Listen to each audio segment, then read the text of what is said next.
The Gemara continues on the bottom of him. And Aleph Amalei Rav Nachman, Rav Yitzchak, Rav Nachman says to Rav Yitzchak, "My Siv, what does the pasuk mean? Kishtaim ros asa imi, that they did two bad things against me, Hashem. Tartin hu dahave. What? They only did two bad things. Esen v'arba shavika lahu.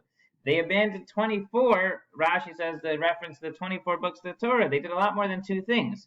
So Amar lei hachem Rav Yochanan. So Rav Yitzchak says this. Rav Yochanan taught achas shehi shkula kishtayim. There's one avera that's considered like two. Umay nihu avodah zara. It's avodah zara. Dilsiv kishtayim ros asa imi. That they did two bad things with me. What does that mean? Azvu mekor mayim chaim. They abandoned their source of life. Latzalim ba'iros nishbarim to dig these empty, broken pits. V'ksiv behu, and it says in it ki avru ayeh ki sim veru kedar v'sholch v'izbonim od hahimer goy Elohim v'him alo Elohim v'ami himir kvodo below yoil.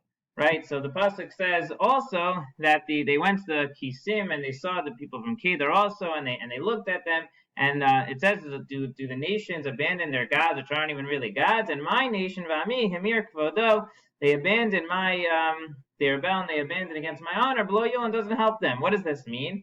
Taanis is taught Kusim Ovdim La'esh. The Kusim used to worship fire. The Kedirim Ovdim La'mayim. The Kedirim worshipped water. V'alpi Sheyodim Shamayim Mekavanus Aish.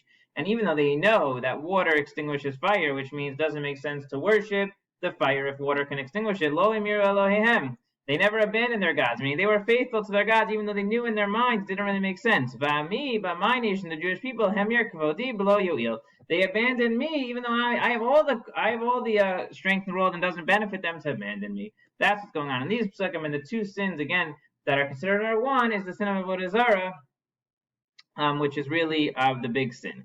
What does the pasuk mean? Vayikasher zakin Shmuel, that when Shmuel got old, umi siv Shmuel kulei hai, did Shmuel really get that old? V'habar nun beis have, but he died when he was only 52. Damar Mar, because master taught meis benun beis shana Shmuel haramasi. If you die at the age of 52, that's the misa of Shmuel haramasi. So we see that he wasn't that old when he died. So what does the pasuk mean? He got old. So Amar le hachi Amar Rav Yochanan. So he says, this is what Rav Yochanan taught me. Zikna kafta alav. That old age like jumped on him.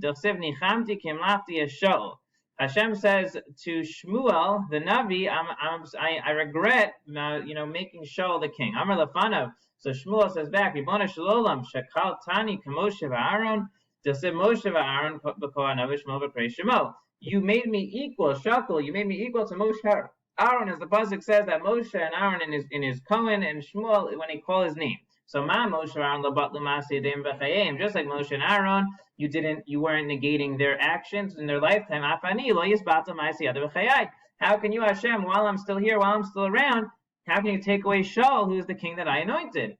So Amar HaKadosh Baruch Hu heichi avid. What should I do? Lema Shaul lo kashavik Shmuel. Right? If I let Shaul die, so Shmuel's not going to leave me alone. He's not going to be happy. Lame is Shmuel. If Shmuel's died, adazuter maranani abasrei. Right? So he says that the small people are going to be maranim. They're going to question after him to think that he did something wrong. So lo lame is Shaul, lo lame is Shmuel. So what should I do if I don't kill either one of them, Shaul or Shmuel? Kvar higia malchus David, but it's already time for David to become king. Ve'ein malchus nogas b'chaverta afilu k'malei nima. And one kingship can't touch another kingship, even like a hair. Meaning it's time for Shmuel for David to become king and Shaul to be gone.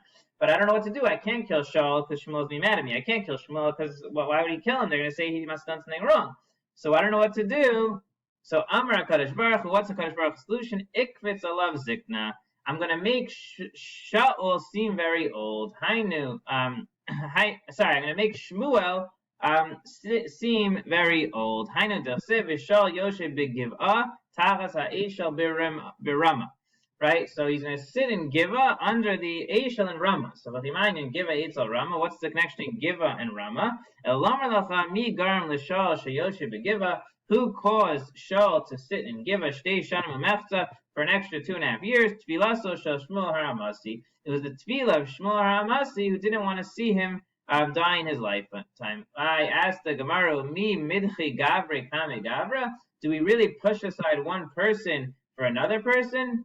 Yeah, we do that. Amar Shmuel bar Nachmani, because Shmuel bar Nachmani says, Amar Rabbi Yonasan Maidel Siv. What does the pasuk say? Al Kain chatzavti neviim haragtim beimrei pi.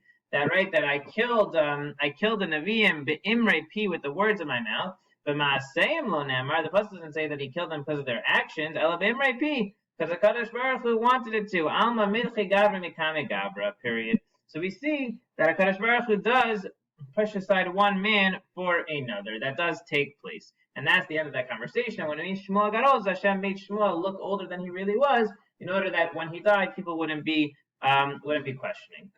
The Gemara continues. Rav Nachman Rav Yitzchak Haviyasi b'Sudasa. Now Rav Nachman and Yitzchak are singing a Seuda. Amar Rav Nachman Rav Yitzchak. Rav Nachman says, Rav Yitzchak Lema Mar Milsa. Rebbe, why don't you teach me some Torah? Amar Lei Hachem Rav Yochanan. I'll tell you some Torah. Rav Yochanan said, Ein Mesichin b'Seuda Shemen Yaktim Kana Leveshet. V'Avalei De Sakana. So he says, I'll tell you a Torah that Rav Yochanan told me. We don't talk during a meal because we're nervous that you're going to choke, right? Yaakov kind of levesha, your esophagus is going to come forward, and you're going to come to a dangerous situation. So he basically was giving him like a muster, like, why you asked me to teach Torah? Now we're eating. Buster disad. Okay, so after they finished the meal, Amar Lei, he said to him, Hachi Amar Rav Yochanan, this is what Rav Yochanan taught me. Yaakov Avinu lo mace. He taught me that Yaakov Avinu did not die. Amar Lei. He said back to him, so he says back, well, for no reason, they gave all the eulogies for him, they embalmed him, and they buried him, but that was all for naught, he didn't really die. Amar le, mikrani doresh, what do you want me to do? I'm darshaning a pasuk. Shnemar's pasuk says, V'ata al tira avdei Yaakov ne'um Hashem, v'al teichas Yisrael ki hineni moshiacha merachot, v'esaracha me'eretz shavim. Right? So he says, don't be fearful of the Yaakov, and I'll take chassid, don't be scared, Yisrael, I'm going to save you from far, and your children from Eretz Shavim. Makish hu lezaro, it connects him to his children. Ma zaro b'chaim, just like his children are alive, af hu b'chaim. So too he is considered alive. Period. So that's what he taught him, that Yaakov Avinu didn't die. Exactly what that means is a much discussion, but okay, the Gemara says Yaakov Avinu didn't die. Amar Rav Yitzchak. Rav Yitzchak says, Kol ha'omer Rachav Rachav miyad nikri. Anyone who says Rachav Rachav, he is immediately going to have a seminal emission. If you say the name Rachav twice. Amar le Rav Nachman Ana Amina V'Lech Bisli. Rav Nachman says, I don't know, I tried it and it didn't work. It didn't mean anything to me. I said Rachav Rachav and I didn't have a seminal emission. Amar le, he said back, no, Ki Kamina B'Yoda Umakira. He said, no, that's only true if you know her and you recognize her. Period. That's what that meant. So only if you say Rachav Rachav, you know what she looks like, then it's going to happen. Fine. The Gemara now ends this. We had many conversations between Rav Nachman and Rav Yitzchak, and now they're going to be separating from each other. And the Gemara says a beautiful story when they separate. You have a mifter mehadadi when they were leaving each other. Amar leili varchan mar. So Rav Nachman now says to Rav Yitzchak, "Give me a bracha." Amar le, he says back, Em shalacha mashal, lama hadavar dome. I'm going to give you an analogy for what this is comparable to. Adam she'aholech b'midbar, a man that was going in the desert by a ra'av v'ayif b'tzama. He was tired, he was hungry, he was thirsty. Umatza ilan shepirosav metukin. He found a tree that its fruits were sweet, v'tzilo na, and its shade was beautiful. V'emes hamayim overes tachav, it had a brook of water going under it. Achal mipirosav v'shasam imav yashav v'tzilo. He ate the fruits, he drank its waters, and he sat in its shade. When he wanted to go, Amar, what did he say? Ilan, Ilan, b'ama v'rechacha. Tree, how can I bless you? If I'm going to tell you that your fruit should be sweet, your fruit is already sweet. That you should have beautiful shade. You already have beautiful shade. Oh, so I'm going to give you a bracha that you should have a brook of water under you. Right, I already have a brook of water coming under you. Ella, rather, yihi ratzon, it should be that all future plants that they plant from you, yiyu kamoscha, should be like you. Afata, so he says now, he says to Rav Nachman, how can I give you a bracha? Imba Torah, Hari Torah. If I'm going to bless you with Torah, you already have Torah. Imba Osher, if I'm going to give you wealth, Hari Osher, you already have wealth. Imba Banim, if I'm going to bless you Banim, Hari Banim, you have children. Elihi Razon Shiyutzet Me'acha Kamuscha. Rather, the only bracha that I could give you, that all that come forth from you, all your generations should be just like you.